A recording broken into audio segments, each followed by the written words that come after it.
Olá, pessoal. A gente está aqui hoje entrevistando Julia Wallace, que é membro do Left Voice, o grupo irmão do Esquerda Diário nos Estados Unidos. E Julia está falando diretamente de Los Angeles, onde está acontecendo enormes manifestações que estão se espalhando pelo país e que colocam em xeque a política anti-imigratória e xenófoba de Donald Trump.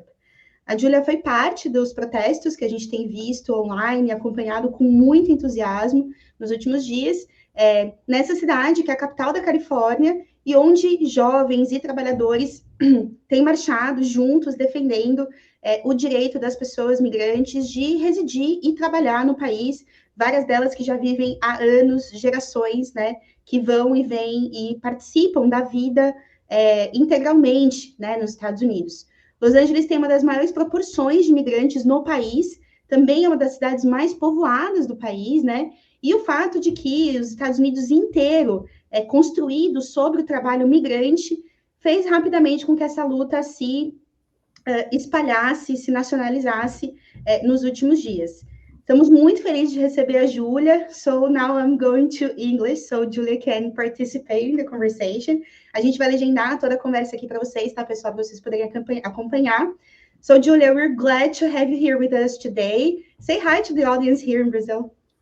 Hola, camaradas. I'm so glad to see you. Thank you for Esquerda Diário and the Quilombo Vermelho and all of our comrades. Oh my gosh, how do you say it? Obrigado? Okay, great. That's perfect. Okay, so Julia, I'll start with the first question, which I think is something everybody's curious about. Just to warm up and to get to know better what's going on in LA right now, I'd like you to tell us a little about the characteristics of the demonstrations. Who are the people joining the march, and what are they defending? What are the things you've been hearing and saying? Please tell us what's going on over there. Okay. So the first thing that everybody's been saying is they want ICE out of the communities and the National Guard out of the community. This has been a long time coming in terms of the anger that the majority Latino but multiracial youth, precarious youth, have been engaging in the streets. People have been protesting since Friday, taking over streets, burning cop cars, even the Waymo automatic cars, taking on the police. People have been protesting at the immigration detention centers, near City Hall, in Compton, in Paramount, Long Beach, Inglewood, many cities that have an industrial proletariat. And folks have been wearing keffiyehs and really have a consciousness about Palestine. This is mainly young people, people that are in high school and college youth, people carrying Mexican, Salvadorian, Guatemalan flags of their countries, and the flag of Palestine, and facing off against the police. This is the immigration detention centers kind of around the corner behind us in this photo, and standing up to them. You know, when we've been in the streets, we've been shot at by rubber bullets, by projectiles, and folks have been retreating and then returning again. So there's a lot of element of being combative. The photo here, these are park benches. So this is near a park, and people took the park benches and used barricades. People took automatic scooters that are used and threw them on top of the cop cars, breaking their windshields. Oh yeah, it's going down. And people have been using leaf blowers to blow against the tear gas, which was used in BLM. It's so important for us to see that the movements that are happening now are not just concentrated in and of themselves, but they're inspired by other places, like people taking the freeways. This was emblematic of Black Lives Matter, where people took over the freeways, and you know the continued resistance through the night. These are aspects of BLM. These are aspects of the Palestine movement, the combativeness that comes from that, the combativeness that comes from 1992, where people remember fighting the police and the National Guard coming into our neighborhoods. It's not a coincidence that Trump has used the Insurrection Act of 1992 in order to bring the National Guard in without having to go through Congress. And I remember as a child, 1992, and facing the National Guard as an 11-year-old, and yelling at them through the bars of our school that we smell bacon. It's a true story. Me, myself, and a few of our little kid friends would be like, "We smell bacon," and F the police. I don't know if you could swear on here, so I didn't do it. But but we didn't say F, okay? And so people, yeah, LOL. So people have been incredibly combative, but also joyous.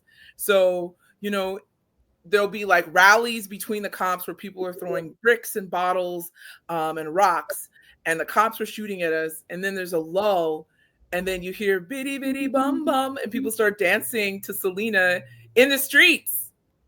Oh my God, that's amazing. Yeah, there's so much joy and camaraderie. Left Voice has a video of folks line dancing, and there's also being very brave and combative. The carrying the Mexican flag itself has a political significance. In 2006, when there was a de facto general strike and 2 million people in Los Angeles, a city of 10 million, 2 million people were in the streets. The union leaderships and the NGOs, the immigrant NGOs, told people to carry American flags. Now people are saying, no, I'm going to carry my Mexican flag. Los Angeles was part of Mexico. Yeah, that's what I'm going to say. That's Mexico territory, occupied territory. Yeah, it's Los Angeles, okay? It's not the Angels, it's Los Angeles. So, it's California, okay? Colorado, Texas, Nevada. These are Mexican states. And it was part of Mexico, and people have a lot of pride of that. We didn't cross the borders crossed us. So it's been, and so there's that aspect of this combative youth. At the same time, because of the detention of the president, David Huerta of SEIU, there was also a labor aspect. Yesterday, there were thousands of union members that came together to demand the release of David Huerta, who had been beaten and detained by ICE and still faces felony charges. The labor movement is incredibly powerful in Los Angeles. My union, SEIU, went on strike about less than 2 months ago. And, it was 55,000 of us that went on strike, 10,000 of us that were in the streets. And so there's a power of that, which is why, and I can talk about that a little later, the union leadership does not want to bring together this combative youth with the class struggle and economic power of the labor movement. The rank and file, I'm sure their children are out in these streets, and I'm sure, rank and file union members who are still ready to fight and might strike again. They're ready to take these people on. People remember justice for janitors when the police beat up the SEIU janitors in Century City in Los Angeles. People remember these fights that we've had to take. And I think it would only take but a word to bring together these union fights and the struggle of the combative youth, which is why we, Left Voice, are calling for the unity of these groups. We want the unity of the combative youth with the economic power and discipline of the labor movement, who would beat the cops. They would beat the brakes off these LAPD people if we were in the streets like that. People have had to stand up to the police during strikes, during picket lines. So we're calling for that. That's a bit of a snapshot. I'm sure I could say more. So many other stories. People were selling, like, they're called raspados, but like ice creams they're like, this is the right kind of ice, Yeah, I saw a photo of a lady who had the knee broken, or I don't know, misplaced something, and then she says, the only ice I want is the one for my knee. That was amazing. Like, so many jokes, so much enjoyment people are having, right? And people had pride flags. They said, immigration is queer as fuck. Like, people have pride. Yeah. Pride. It's a bringing together of all oppressed people to defend each other. This is what's happening in the streets of LA. Amazing. Julia, let's switch to not that fun topic right now, because I wanted to comment a little bit about the situation immigrants are facing right now, because we've been following from Brazil. We've had news, by the way, of Brazilians who have been deported back to our country. Yeah. So I'd like to know, what is the situation immigrants are facing under Trump administration? And we also know that some of these deportations and aggressions have happened before in democratic administrations as well. So my question is, how has the situation worsened, or I don't know, the persecution increased during this administration specifically? And what are the debates to be done with those who put trust in Democratic Party? In that sense, what are you guys on Left Voice discussing with these people? What is the feeling in terms of, I don't know, the whole political debate Of over course. immigration? So what's happening is really Trump is trying to, more than anything, create a spectacle and culture of fear. So in April, for example, ICE came to an elementary school, so children from the ages of 9 to 13. They came to the school without badges, just regular clothes and unmarked cars, and lied and said that they were their guardians to take children from the schools. They're targeting children, okay? They're targeting workplaces. When people go for their immigration hearing, so let's say you're going and you're undocumented, but you're in the process of getting your documents, they show up to those hearings and detain people there. Trump has said that he's only going after criminals, but the right wing has notoriously said if you are undocumented, just by virtue of being undocumented, you're considered a criminal. So they're going to schools, they're going to churches, they're going to immigration hearings, they're going anywhere they can to create a culture of fear, to discipline the working class. The immigrant working class is incredibly powerful and important, especially in California. And California is now, it used to be the 5th largest economy. It is now the 4th largest economy in the world. And so, and immigrants are a powerhouse, okay? The fruits and vegetables that feed the people throughout the United States come from the Central Valley, and they are picked by immigrant hands, many of those people being undocumented. Immigrants are work in logistics, they work in the service sector, they work at the ports. Immigrants are incredibly powerful, but super exploited. And they're able to exploit immigrants because they're able to keep people in the shadows. So you won't stand up for your rights because you're afraid you're going to get deported. So Trump is exploiting that. It isn't just to deport every single immigrant. It's to discipline the entire working class, even people with papers, to make them afraid to stand up for their rights. And the Democratic Party has played a role in that. Obama is the deporter in chief. He deported more immigrants than any other president in US history. More than Trump 2016, more than Bush, all of those things. And since Obama, the militarization of the border has continued to such an extent that the US-Mexico border is the deadliest border in the world. Wow. They're the deadliest, yes, by human rights organizations, the deadliest border. So the Democrats have played a role in that. You know, what they do is when Trump was in office, they said, oh, kids in cages, this is so horrible, immigration, da da da da, playing off the movement that was built by the rank and file and immigrant workers. But when Biden was in office, they militarized the border. Kamala Harris said, don't come. They targeted immigrants. So it's only when the Republicans are in office that they then say that they are supportive of the movement. But when Biden was in office, they were deporting people just the same. But it wasn't a spectacle. And that's the difference. Trump's deportations and attacks are spectacles where they go to people's homes, they batter down their doors, they kick in their doors, they bust the windows of their cars. They literally tear children from their parents. So that's the difference.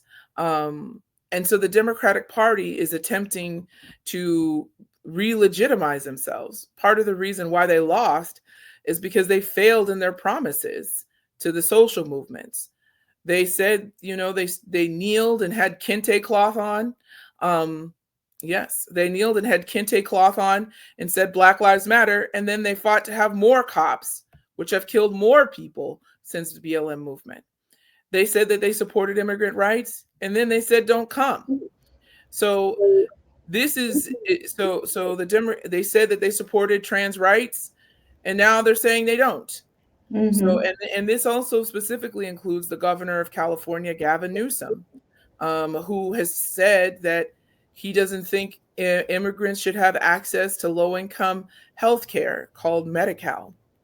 So the Democratic Party is really trying to play off of this. One of Trump's advisors said they wanted to arrest Gavin Newsom. I mean, yeah, right. Yeah.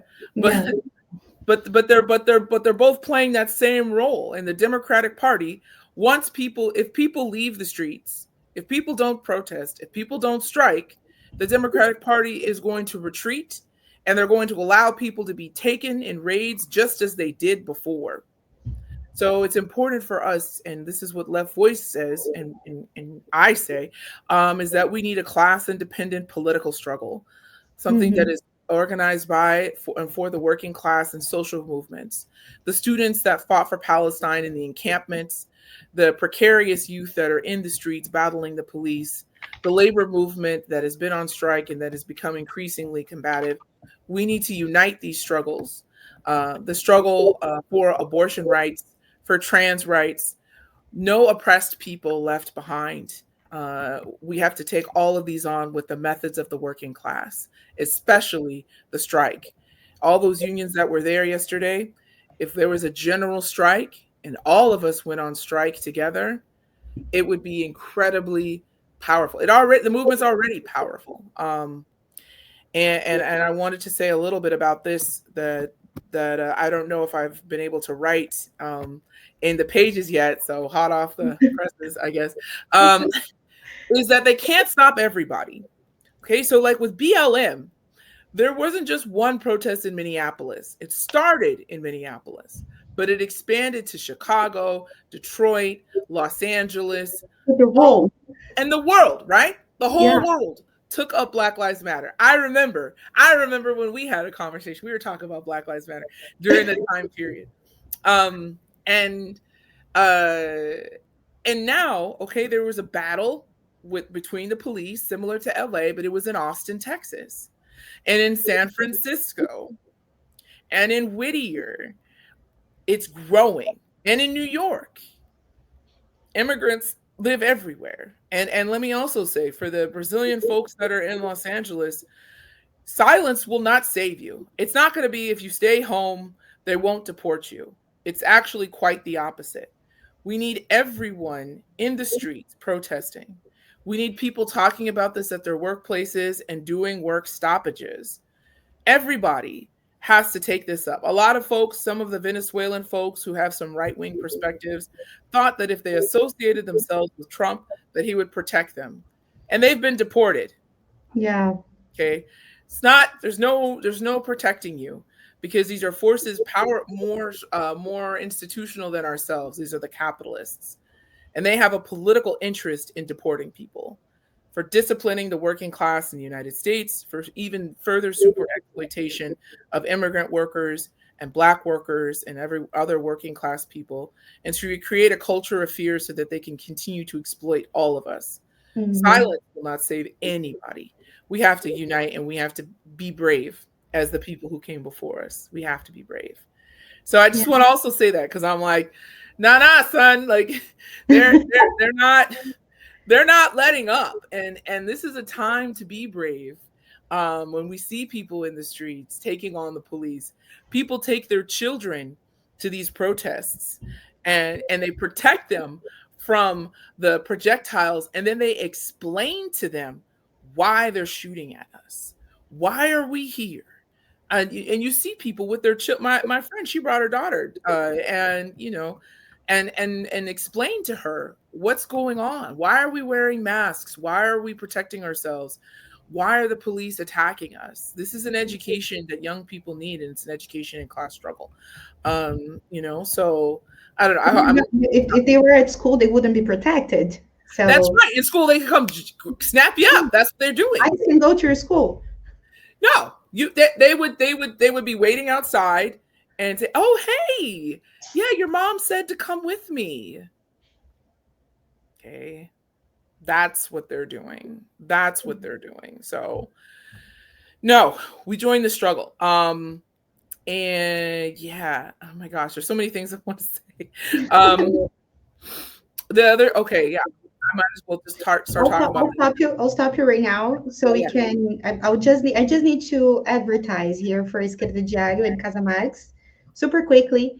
Pessoal, rapidinho antes da gente seguir aqui a conversa com a Julia, mostrar para vocês, a gente tem a página do Apoie da Casa Marx, para a expansão da Casa Marx do Esquerda Diário, e para a gente poder manter projetos como esse que vocês estão acompanhando aqui agora, como essa entrevista fantástica com Julia Wallace. Tudo isso exige recursos, e nós não aceitamos dinheiro de patrões, de empresários, de capitalistas.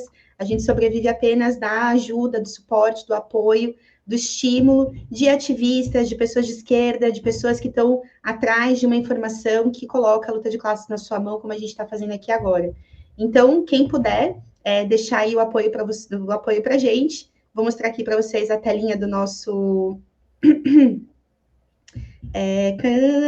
perdi... Where is it? Here. A telinha do nosso Apoia-se, tá? E o nosso site, casamarx.com.br/apoie, para vocês poderem ajudar a fortalecer a Casa Marx e manter projetos como esse de pé, tá bem? Vamos voltar aqui para a entrevista, então. Julia, I have another question for you.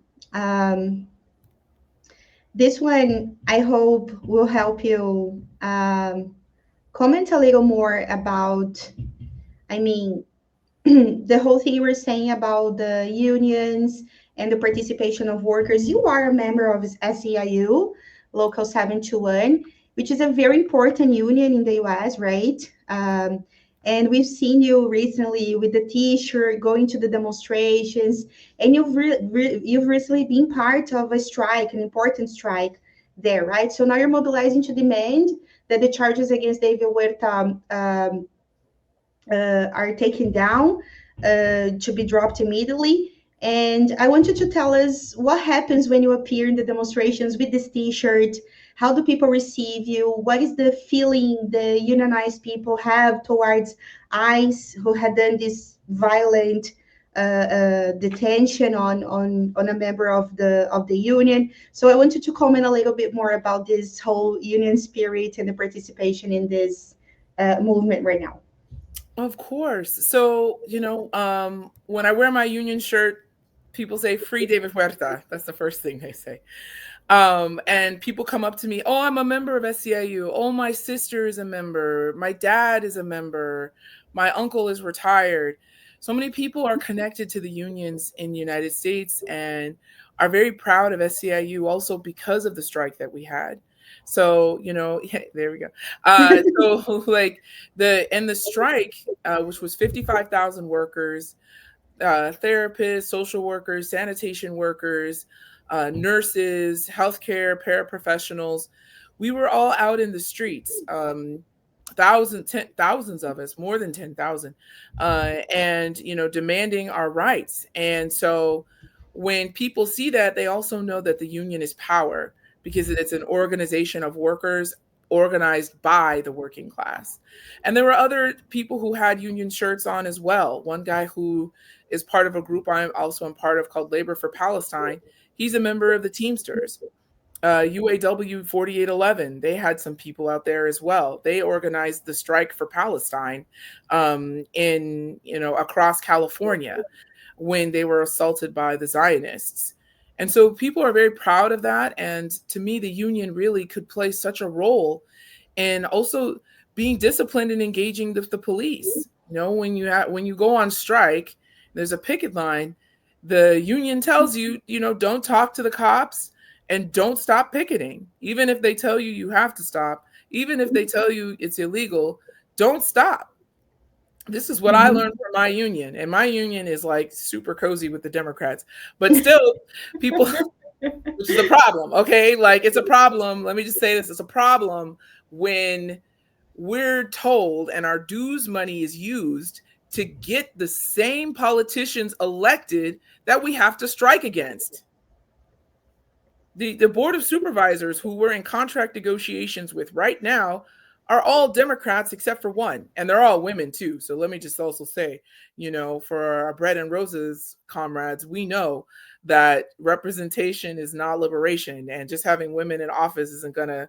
These women are willing to attack our living standards just as much as men are. So, fighting patriarchy is the way we do it in the streets and in the workplaces. But back to this situation, the union really has a powerful ability, especially in Los Angeles, to shut down production. And if we said we're not going to work until ICE is out of our communities, we're done. Okay, hotel roofers, electricians, plumbers, teamsters, therapists, teachers, social work. If we all said that, ICE would be gone, especially in the fourth largest economy, and that's California, and a city like California that's so powerful and there's so much wealth. That's why the police are so brutal. There's this huge disparity of wealth between the billionaires that live here. I think I looked it up last. It was like 30 or 40 billionaires live in the city alone. Yeah. Wow, billionaires. With a B. Yes. With a B. Billionaires. And they live there. And at the same time, there's people sleeping on the streets, people getting sick from like old world diseases, like the plague, tuberculosis. People are getting sick from that. So there's no way you can have billionaires living in the same place as people sleeping in tents without a police force that enjoys violence, that does it so often that they have to like it. There's no other way. And that's why the youth hate the police, because because every day they do not just beat you bloody, but they just do mean things. They've been shooting reporters in the legs, okay, like CNN, Telemundo. They've been shooting them. The New York Post, even, which is a right-wing kind of outfit, they shot them in the face. Wow. So, yes, they are. Yes, they have. Yeah, we have here the video of a CNN reporter being arrested live. Yeah. I'll show it while we speak. Let me just take the audio out. Mm-hmm. Yeah. Yeah. So you were saying. Mm-hmm. That's right. So they're targeting the press, and to me, it's very similar. It's not the same extent, but it reminds me of Palestine, where the press were targeted, shot at, and murdered for reporting. CNN, liberal outfit, the New York Post, they shot them in the face. They were by the freeway, and they shot them in the face with a rubber bullet. So they're okay with targeting the press, which is why we also, for Left Voice, we say that we have to take up democratic rights. That isn't just the charge of the liberals. Revolutionary socialists need to be fighting for our democratic right to free speech, to our democratic right to the press, to association. We need to be demanding that our rights be protected as a fight for the fight of the working class, the fight of the oppressed, and that we take the methods of the working class for self-organization. So when ICE shows up, people show up and stop the deportations and stop the raids, which people have been successful in doing as well. That's really interesting, Julia. I was going to ask you exactly that. I think you covered the problem, which is this gap that there seems to have nowadays between revolt and revolution. So we need to fill out this gap with a strategy, right? And the strategy lives on embracing the methods and the power we have as working class. That's really important from what you're saying. Let's switch to another amazing topic, which I love. It was really special to see people carrying Palestinian flags together to Mexican flags on the streets. I'd like you to comment a bit on that. Like, is there continuity and solidarity amongst the struggles? Do people actually bring out to the streets the feeling of a free Palestine together to the struggle of, I don't know, like the rights to immigrants? How is that happening live? Yeah. So, I mean, people chant from Palestine to Mexico, border walls have got to go. That's one of the chants that people say in the streets. The protest for Palestine, the consciousness hasn't changed, and it's an anti-imperialist consciousness. And so when people see the soldiers, people in camo gear marching down our streets, riding through with armored trucks, when we see the police dressed down and attacking us, using horses to stomp on people, literally stomp them in the ground. And when we see that, we see we understand the relationship with Palestine, as the police and this military are an occupying force.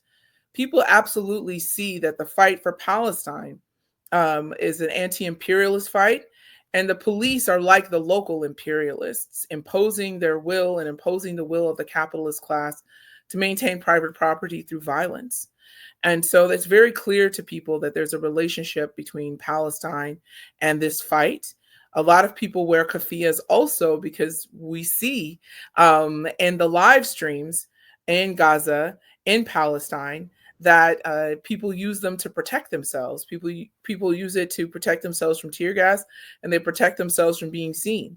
Even with Trump saying that we couldn't wear masks, Trump said you can't wear masks at protests. People showed up with masks. People gave away masks, and people wore keffiyehs. And you could see people waving Palestinian flags and swinging their keffiyehs in the air to the cheers of crowds. It's very clear to people. And for some folks, we're told, and just also speaking as a Black woman, I'm not an immigrant. And I'm not Palestinian, but these struggles are connected and we have to take them up. Some folks, mostly on the internet, but some folks have said that this is not our fight. This is not the fight of Black people. We need to, mind our own business, or where were they?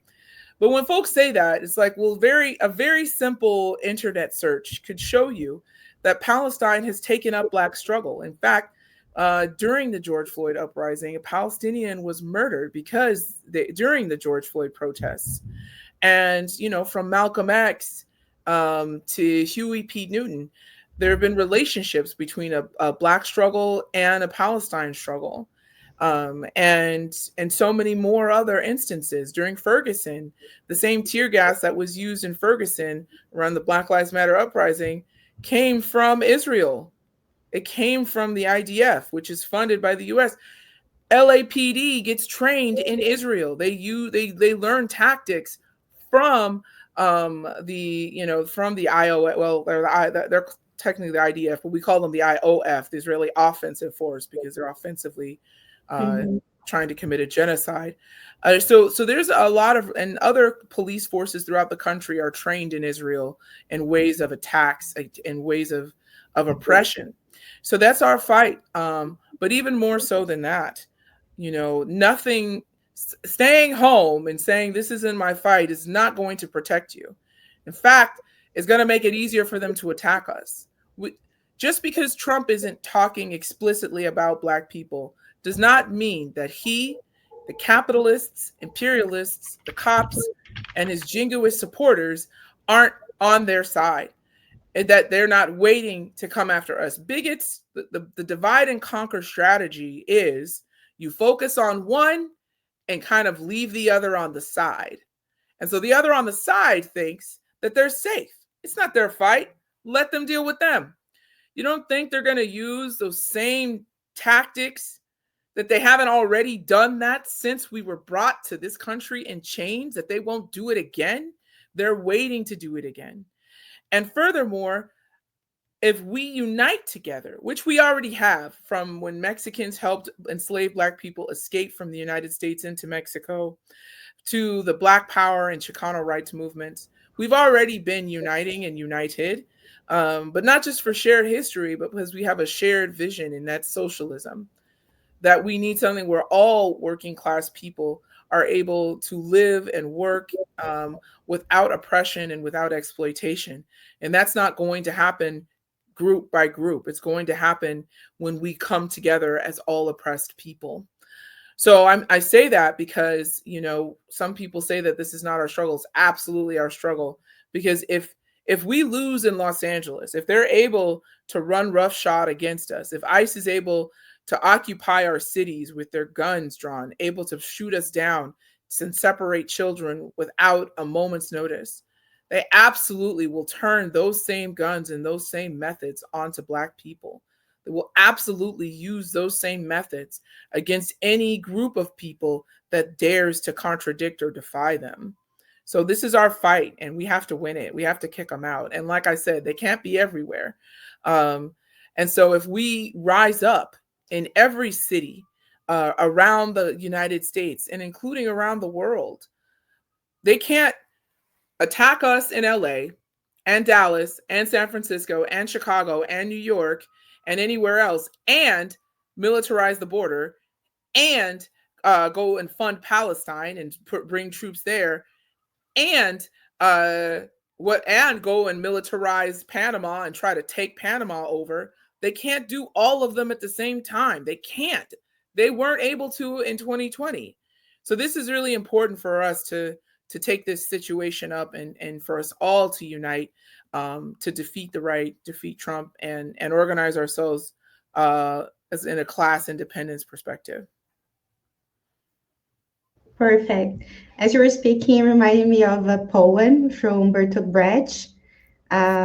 He's very, very well read here in Brazil. Everybody knows this poem, in which he says, first they took the Black. I didn't care because I wasn't Black. Then they took the socialists. I didn't care because I was a socialist.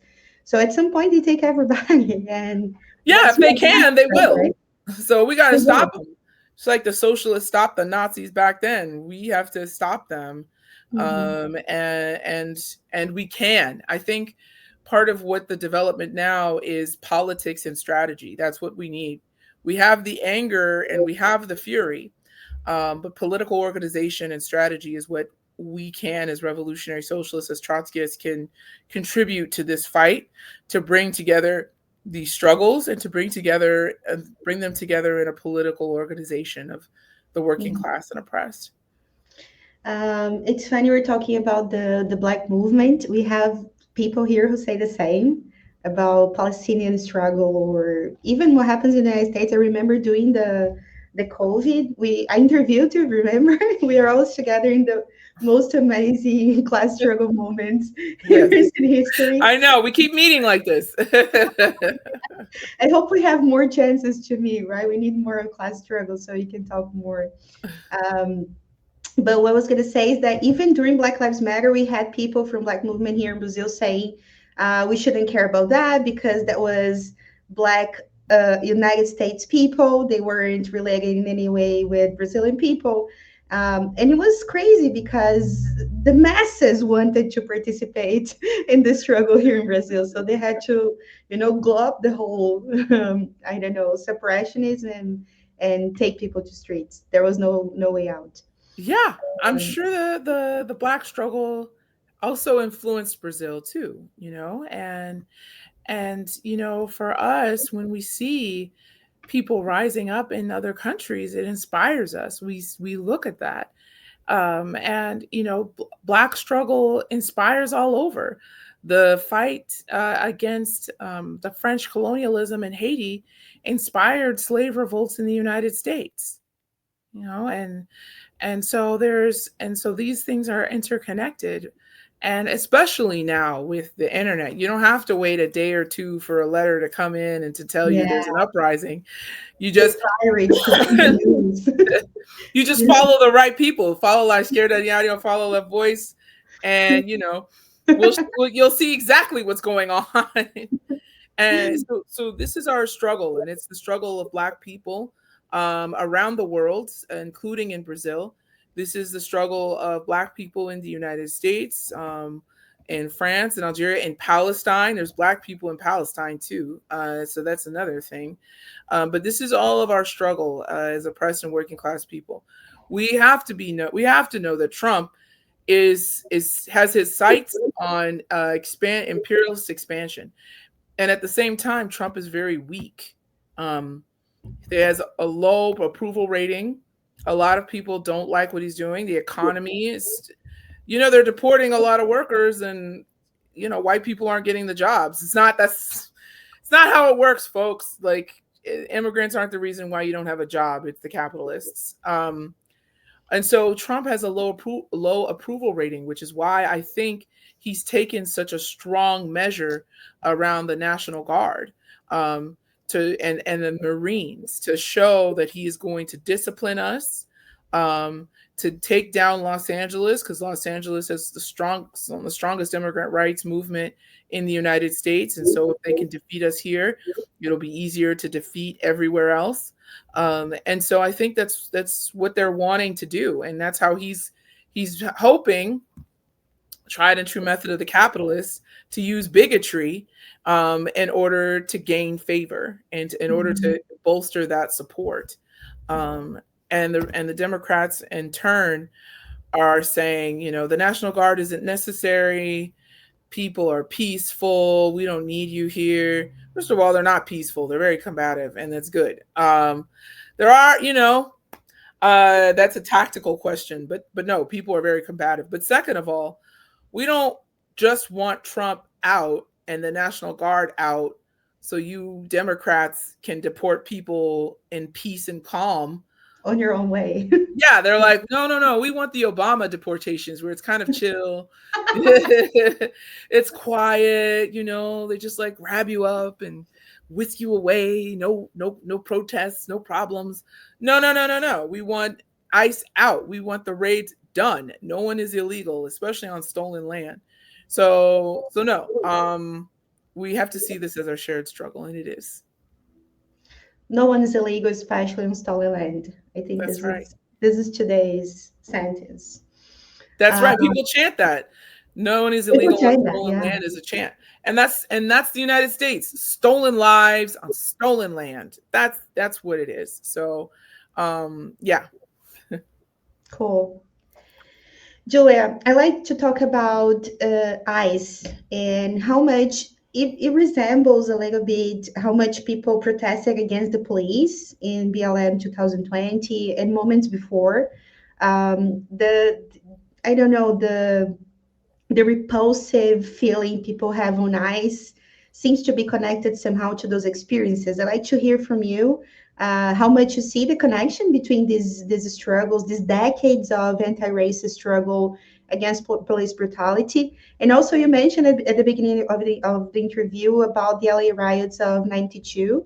If you could comment on that too, how much it reminds you of the moments before, etc. Yeah. These people are there, right? So yes. I was there. I saw them. I remember them. I remember the ash raining down on cars. I remember that the LAPD closed off different exits so people would be contained in their communities. In 1992, that was one of the first brutalized recordings of the police, and that the police were all let off because the trial was in Simi Valley. It led to this uprising around this time of year. In fact, it was the end of April. 1992. Wow, you're kidding me. Yes, it was the end of April. And so it's around this time period that this happened on Florence and Normandy. The same thing is, of course, this hatred of the police that has been building up even before 92. Watts, 1965, the uprising there was around police brutality. Los Angeles has a history of fighting the police who, as I mentioned, are a daily vicious, sadistic, mean. They're just mean, and people are just angry at them. They're angry at how they treated people, and people, see, April 29th, it's around this time. And again, Mexican American cop who did that. The police force is majority Latino in LA. The difference, though, is that there isn't so much focus on smaller business owners and property damage. People aren't burning stores. Yeah, there was a little bit of looting. Some people took some, Jordan's a shoe store. But like, it really isn't happening like that. And people still chant no justice, no peace. But it really isn't happening like that because during that time period, there was also racism, between some of the Korean store owners and the Black population, people being, I remember, with being my mom and being, someone accusing my mother of stealing, and there was a Korean store owner. That happened a lot. And since then, that's changed. And in fact, there's been a lot of like Koreans who have been part of the movement for Black lives, who have been in the streets, who were in the streets yesterday and the day before. And so, a lot of that has changed. But the focus is against the state, the daily repression of the police and the sheriffs. And I just want to also make a point, if people don't know, the sheriffs have been exposed as having their own gangs. So they have their own gangs with tattoos, all things like that. A person, Andres Guardado, was murdered by the Compton executioners. That's their gang. It was an initiation. So to get initiated into the gang, they had to kill somebody, and they killed him, Andres Guardado. So the sheriff gangs are huge, and they do things. They do things to hurt people. They do daily repressive things, kicking people, poking them in the stomach, taking their stuff and dropping them off. So if you're homeless and your main area is in downtown, they'll grab you up, put you in a car, and drop you off in Venice, miles and miles away from where you stay, and just say, well, you got to find your way back. They're just so mean every day. And they also are very racist. So in some neighborhoods, they'll treat Black people better than Latino people. And in other neighborhoods, they'll treat Latino people better than Black people in order to create racial strife. In Los Angeles, the poorest people, the most precarious people are Black people and Latino people. And so there's that. And so they do that in order to stoke anger amongst each other.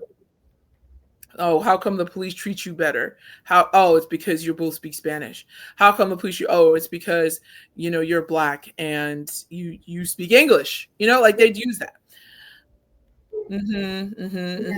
And so the reason also, that's the other reason why unity between the Black and brown precarious youth, which we're seeing in the streets now, is so vital, because those youth can also influence their parents to break from any kind of racist or chauvinist or anti-Black perspectives, and it's happening.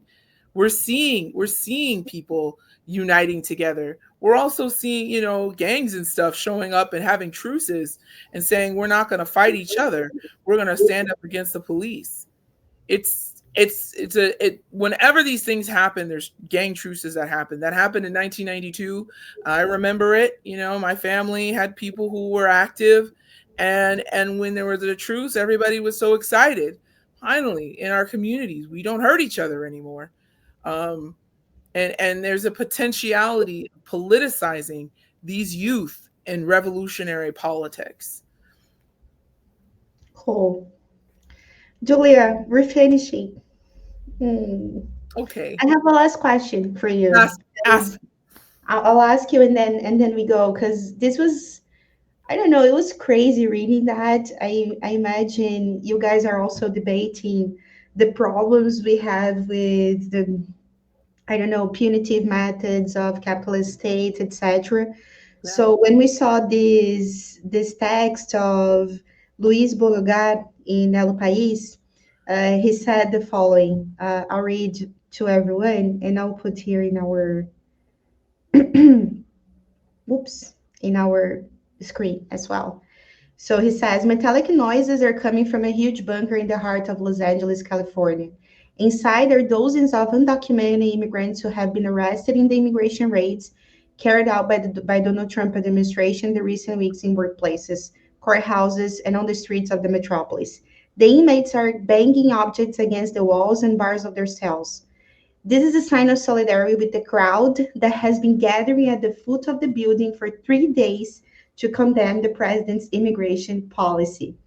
So my question is, the solidarity and connection between those on the streets and the ones inside prisons and jails is a remarkable scene that comes through history from a lot of radical and revolutionary events. It reminds me of Comuna de Paris, Paris Commune, all the moments in history in which people went to streets and they communicated to their family members who were inside prisons for no reason, right? So how do you see that? How does it feel to be in a situation? I don't know if you were there when this situation was going on. I like you to comment a bit on that. Oh yeah, so I've been out in these streets since Saturday. I was in Long Beach, Sunday and Monday at the detention centers. It is incredibly inspiring, and it's also political. A few years ago, I think it was in 2019, there was a statewide prison strike against the solitary housing unit, the SHU. And in this prison strike, all of the prison gangs united and went on strike. Everyone from the Black Guerrilla family, which has its own revolutionary roots with George Jackson and Huey Newton, to even the racist Peckerwoods and Aryan Nation, the Sureños, the Norteños, all of them went on strike and refused to work during the protests for the solitary housing unit. And I'm convinced that the movements that are taking place are all connected from prisons are a big industry in California. So the people some of the people who went on strike in California against the SHU, some of them might be out and have influenced the movements of today, have said to people to come out in the streets.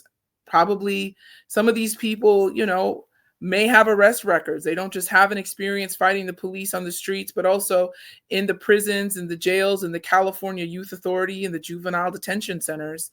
The state really is incredibly repressive and punitive to young people, particularly young Black girls in schools, kindergarten through 12th grade. Young Black girls are suspended more than any other group. I think that, they want to crush the rebellion, the spirit of revolt, and they're not letting them. The youth are not letting it happen. And this is an iteration of many decades of political struggle against the state. I think what we need to do, and this is also, part of the history of California, is uniting this struggle with the struggle of the workplace against exploitation.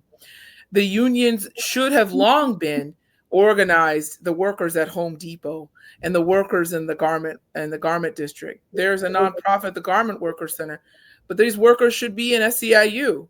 They should be members of the Laborers Association. They should be protected.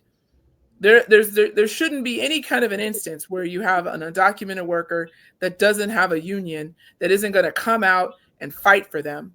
And so we need to also put pressure on the union leaderships who want to tie us to the Democratic Party, that we as rank and file workers break from the Democratic Party, break that leadership away, or break from those leaders and fight for a class independent political organization, that our unions represent us, and that the people who are politicians aren't Democrats that we give money to, who then try to bust our union, which is what's happening now.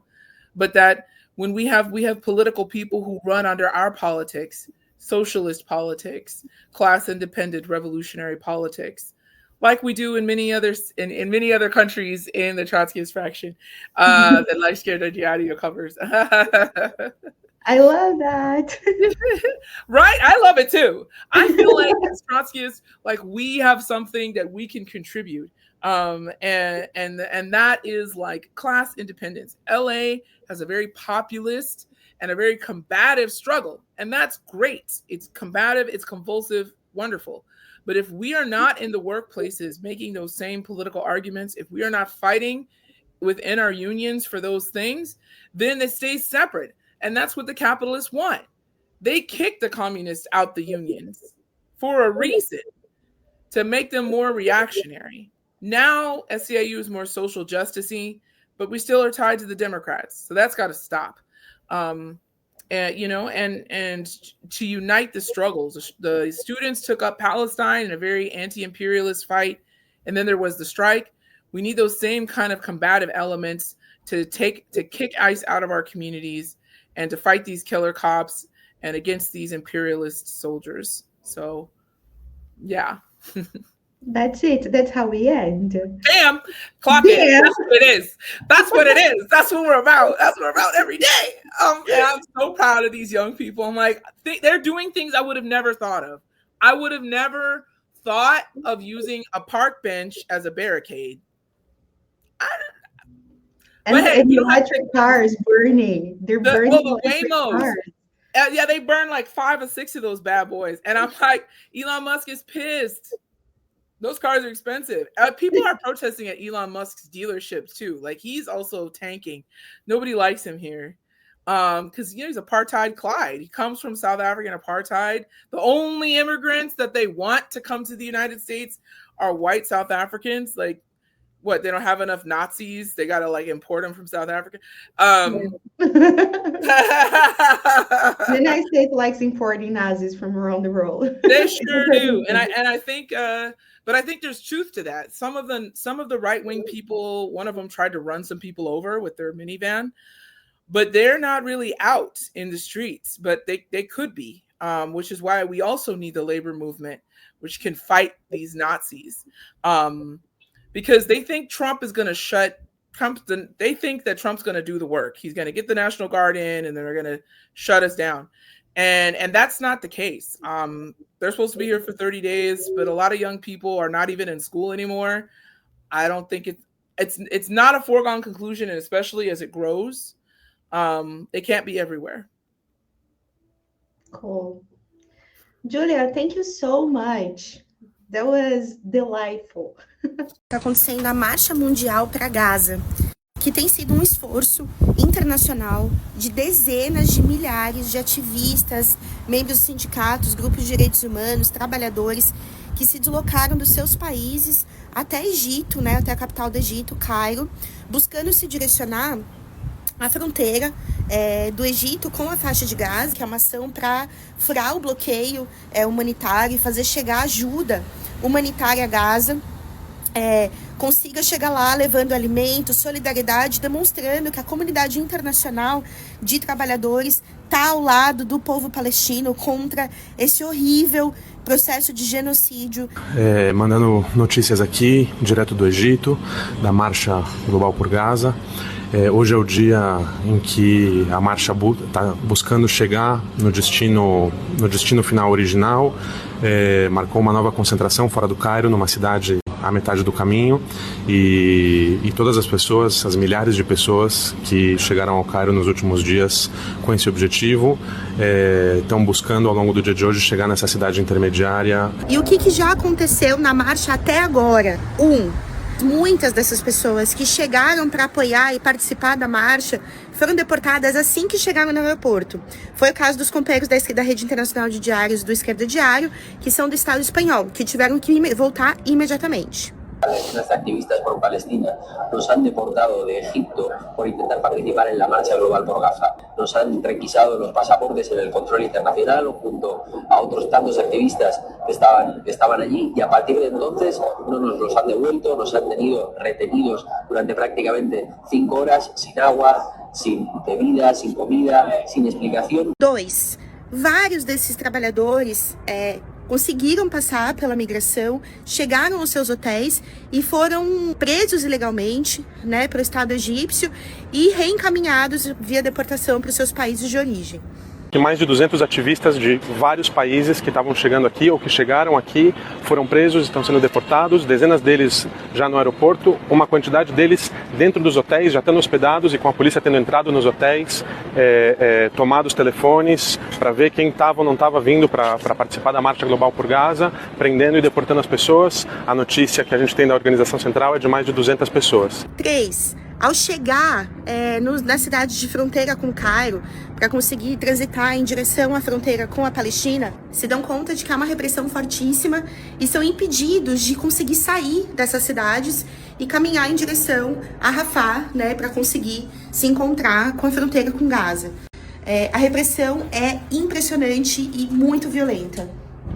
E o que acabou de nos acontecer é que nós passamos por um primeiro bloqueio militar muito forte, onde estavam paradas centenas de carros com centenas de pessoas sendo revistadas, entregando documentos. É importante dizer que até agora, as pessoas que estão passando por essa marcha têm testemunhado a enorme repressão e a colaboração do Estado egípcio com o Estado de Israel. A complicidade do régimen e do governo egípcio com o Estado de Israel. Puede ser que de palabra muchos estados árabes estén contra Israel, pero a la hora de querer acercar ayuda humanitaria por tierra, en nuestro caso, como estamos queriendo hacer, fue totalmente imposible. 4. Os participantes da marcha se reúnem no meio do deserto, né, tentando atravessar as fronteiras e decidem o que vão fazer, se vão percorrer mais algum caminho, desviar por outras cidades, o que podem fazer para driblar essa enorme repressão. E nesses encontros fazem verdadeiras assembleias internacionalistas em vários idiomas, tentando decidir se dormem ali, se continuam, se ficam, se voltam para Cairo, o que fazem. Outra coisa que é impressionante, que é que se reuniu uma assembleia com mais de 500 pessoas aqui, falando dezenas de idiomas diferentes, e ainda assim foi possível chegar a uma maneira de decidir coletivamente. Então agora estão começando a se reunir assembleias por idioma, todos os que falam cada idioma estão se reunindo juntos para discutir entre as diferentes propostas do que fazer, e em uma hora voltar e todos juntos votarem o que fazer, o que é francamente uma expressão impressionante de numa situação tão adversa, além do mais francamente no meio do deserto, de conseguir se auto-organizar e decidir coletivamente como levar adiante esse esforço internacionalista em solidariedade ao povo palestino. Gente, é muito importante o apoio à Marcha Mundial para Gaza, que todo mundo que esteja assistindo esse vídeo e que acha que é importante essa manifestação, essa caminhada que busca furar esse cerco humanitário, impedir essa enorme tragédia humanitária. A ONU prevê, gente, 2 milhões de pessoas com risco de morrer de inanição na faixa de Gaza por conta do bloqueio humanitário que está sendo feito pelo Estado de Israel contra o povo palestino. Então, gente, todo mundo que acha isso muito importante, encaminha esse vídeo, vai em cada um dos vídeos que eu linkei aqui, falando sobre a história desses 2 dias, né, de marcha. Mande para os amigos de vocês e convence aí todo mundo a seguir acompanhando pela Esquerda Diário, a Marcha Mundial por Gaza, para que a gente possa conseguir furar esse cerco midiático e impedir que o silêncio reine sobre milhares, dezenas de milhares de mortes sendo produzidas pelo Estado de Israel. Aqui o sentimento sinceramente é indescritível o que está acontecendo aqui, o nível de solidariedade com o povo palestino. O que vocês estão escutando é que todos os caminhões, quando vão passando aqui com trabalhadores egípcios que vêm à manifestação, começam a buzinar, conflui a solidariedade pelo povo palestino, que tem os estrangeiros que não podem passar desse bloqueio, com os egípcios que sim estão seguindo adiante pela estrada.